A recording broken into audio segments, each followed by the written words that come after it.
Hey everybody, Scott Sprites here with Tony George, and we're talking midweek betting update. We're going to tell you where the Joes are, where the pros are heading into this weekend. It's a new in series. The NFL. Absolutely. It's a new series, something new. Absolutely. More information for free. More information for free. That is DocSports.com's motto. And and also not only that, but we're talking about betting reports, Tony, which I get asked about this as much as I do about who you like in the game almost. Yeah. And it's funny because, and I'll tell you guys right now, ESPN on Sunday mornings, every NFL Sunday around 12:30 Eastern Time, 9:30 Pacific, about a half hour before kickoff, I jump on with the boys over at ESPN with their NFL Sunday show, and we talk about where the bets are coming in, and the folks love it. So we thought we'd deliver it here again for free for you, and you can watch it anytime you want, obviously, because these will be up all week long. Let's talk about two betting items that I wanted to mention this week. Most bet tickets percentage-wise and most bet money percentage-wise. That's what we're going to do on this video. Now, the most bet tickets,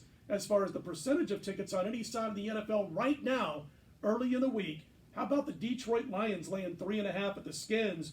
And Stafford, boy, he's still banged up. Jeff Driscoll played last week, put 27 points on the board against Dallas. This is obviously a situation where the public is anti-Redskins, and Dwayne Haskins not ready for prime time, obviously. Guy only played like 11 or 12 college football games in his career before going to the NFL, and he's being rushed along way too quickly, Tony. So I get it here. You've got 80%, over 80% of the tickets right now, believe it or not, on the Detroit Lions minus the points. Skins are a mess. They don't love the Lions that much. Exactly. They love fading the Redskins Absolutely. that much.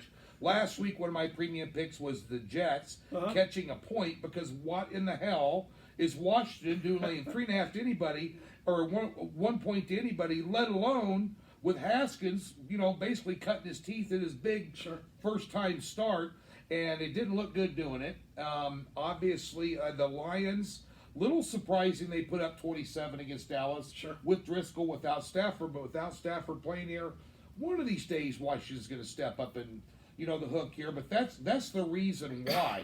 It's not the love for Detroit. Right. It's the well, not really hatred. It's the love for Washington, thinking every time you fade them, you get a payday out of it. And I wouldn't be a bit surprised to see this one of the top consensus pick in the Circa and the Westgate contest this week as well. But tread lightly. When it looks too good to be true, sometimes it isn't. And I also tell people all the time, man, when we talk Joes versus pros, general betting public against so-called sharps, don't run out and bet blindly against the public. I mean, they're 50-50. Yeah. You know what I mean? So obviously that's a couple of percentage points below breaking even. Right. But the bottom line is it's still 50-50, so you got to be a little bit careful about that.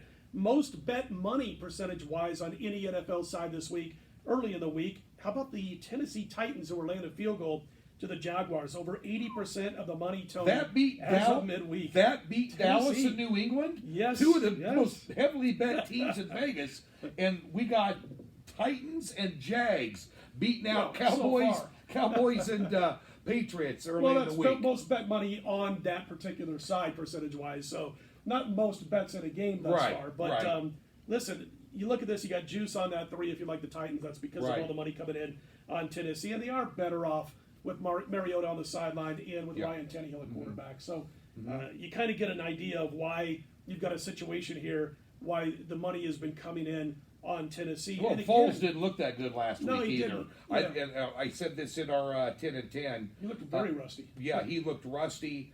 I think with a game under his belt, I do think he will play better. But this is a classic overreaction to what you saw last week and how bad they looked. Again, and by the way, the Colts are no slouch. Sure. They're good. Besides Vinatieri, they're a good football team. Brissett has played well. He has played very well. I've said it during this year, and I know you and I both had a little early money on the Colts on the over 9 wins this year before when we did our future show, before we knew Luck was going to retire. But I still feel good about that bet with them. But at the end of the day here, although they're beat up now, but at the end of the day here, I think a lot of this is an overreaction. And to me, this is a coin flip ball game. I can't believe there's that much money moving on one side here. Yeah, percentage of money is coming in big time. As I mentioned, over 80% on the Titans. Wanted to mention something real quickly before we wrap it up. Tony's said this a couple of times about not overreacting one way or the other to the previous week, which is obviously one of the cardinal rules when it comes to sports betting. I tell people this all the time. I've talked about this on VSiN, wherever. here's a good, I guess, situation or a habit or discipline to get yourself into as a handicapper. 24 years ago, 1995, back when Tony and I were 5 years old, I had a professional bettor here in Las Vegas, so I still talk to him. I still all was the time. chasing butterflies back in Auburn, Nebraska. Yeah, absolutely, and fireflies and anyway, putting them in jars. Ice cream truck down the street. There you go. They don't want to hear that. But anyway, he gave me a great rule of thumb and a great discipline to use. Now, it takes some practice to do this. The way you stay away from overreacting to 1 week, whether it's positive or negative to a team, is to make your lines for yourself a week in advance. Yeah. Perfect example. This Thursday, I'll be making my numbers in college and pro football for next week, 9 days from now, because that'll keep me from looking too much at what a team just did in case they break out of their norm in that upcoming weekend. So I make my lines every week on a Thursday for the next week's games. That keeps me from overreacting. Right. It's been one of the greatest tools that I was ever given by anybody in the sports betting Perfect world. perspective. You have to do that. And every single week when I look at games, from a handicapping perspective, which for Saturday game starts Sunday and for Sunday starts Monday for the next upcoming week, I always write down next to the spreads what the look-ahead line was. Oh, absolutely. So you can kind of get past it. And that really is a good reference point for you. And one of the best handicap tips you're going to get out of a big-timer like Mr. Spreitzer here. He's Tony George. I'm Scott Spreitzer. That's the betting report. Be sure to check out our Joes versus Pros video also this week in the NFL.